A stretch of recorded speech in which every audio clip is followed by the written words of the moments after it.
فلسطین اور اسرائیل کے تنازع کو تقریباً 100 سال ہو گئے ہیں۔ پہلی جنگ عظیم سے پہلے فلسطین کے علاقے پر سلطنت عثمانیہ آٹومن امپائر کا کنٹرول تھا۔ اس وقت یہاں مسلمان اکثریت میں تھے، کرسچن اور جوز منورٹی۔ سلطنت عثمانیہ آٹومن امپائر کولیپس کرنے کے بعد اس خطے کا کنٹرول فرانس اور برطانیہ کے پاس چلا گیا۔ انہوں نے آپس میں اسے تقسیم کر لیا۔ فرانس اور برطانیہ کے زیر کنٹرول آیا۔ اس علاقے کا جب کنٹرول برطانیہ کے پاس آیا تو یورپ سے یہودی بڑی تعداد میں یہاں آنے لگے۔ تب مقامی عرب آبادی اور یہودیوں کے درمیان تب سے ٹینشن اس وقت شروع ہوئی جب برطانیہ نے یہودیوں کے لیے یہ علاقہ مخصوص کیا۔ اسی دوران یورپ میں زائونسٹ موومنٹ صہیونی تحریک بھی زور پکڑنے لگی۔ اس تحریک کا مقصد تھا کہ یہودیوں کے علیحدہ اپنی ریاست ہونی چاہیے۔ یہودی صرف مذہبی نہیں بلکہ ایک قوم ہے جس کی اپنی اسٹیٹ ہونی چاہیے۔ عام الفاظ میں یہ تنازع دو گروپوں کے درمیان تھا جو کہ اس زمین پر اپنا اپنا کلیم کر رہے تھے۔ فلسطینیوں کا کہنا ہے کہ یہ ان کا آبائی علاقہ ہے، وہ ان کا اپنا علاقہ ہے۔ اسی طرح یہودیوں کا کہنا ہے یہ ان کا آبائی علاقہ ہے۔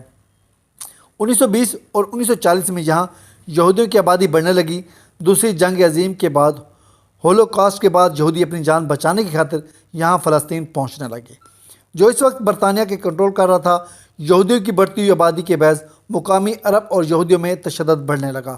زائونسٹ موومنٹ آرگنائزیشن نے یہاں ملٹری گروپس تشکیل دے دیے جو کہ دوسری جنگ عظیم کے بعد مقامی عربوں سے لڑائی اور برطانوی کنٹرول سے ریزسٹنس بڑھا کر الگ ریاست کے لیے دباؤ بڑھانا شروع کیا۔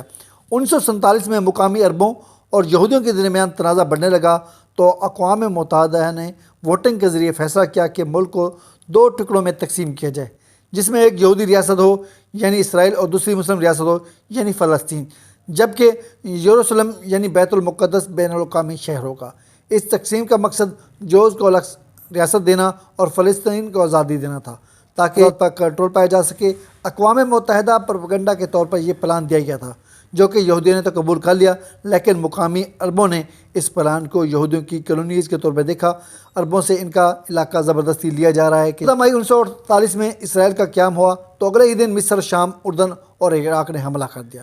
یہ پہلی جنگ تھی۔ اس جنگ کو النکبہ کہا جاتا ہے۔ اس جنگ کے باعث 7,500 فلسطینیوں کو جان بچانے کی خاطر ہمسایہ ممالک میں جانا۔ یہ جنگ اسرائیل نے جیتی اور ان کے کنٹرول وہ علاقہ بھی آ گیا جو UN کے بتائے ہوئے علاقے سے زیادہ تھا۔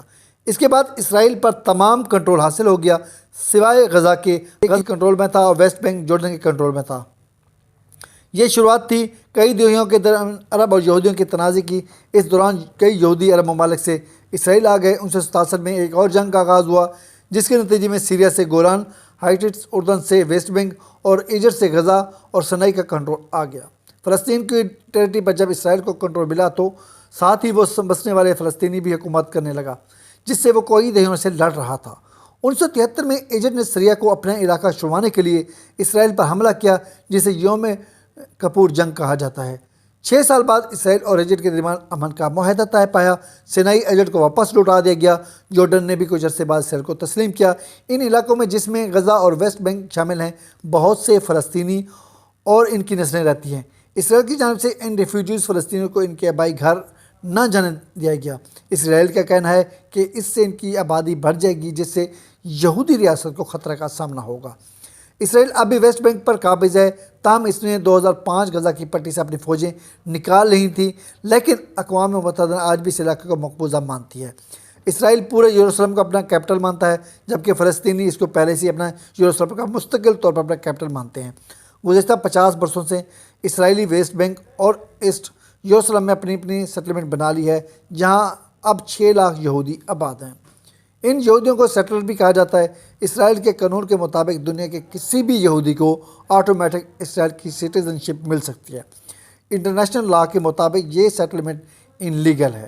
اقوام متحدہ کی سلامتی کونسل اور برطانیہ کا بھی یہی موقف رہا ہے، تاہم اسرائیل ان سیٹلمنٹ کو انلیگل ہونے کو رد کرتا ہے۔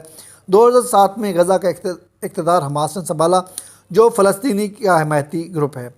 اقتدار سنبھالا تو تب سے اب تک اسرائیل میں متعدد جنگیں لڑی جا چکی ہیں۔ ان جنگوں کے علاوہ حماس نے ہزاروں راکٹس کے علاوہ کئی حملے بھی کیے ہیں۔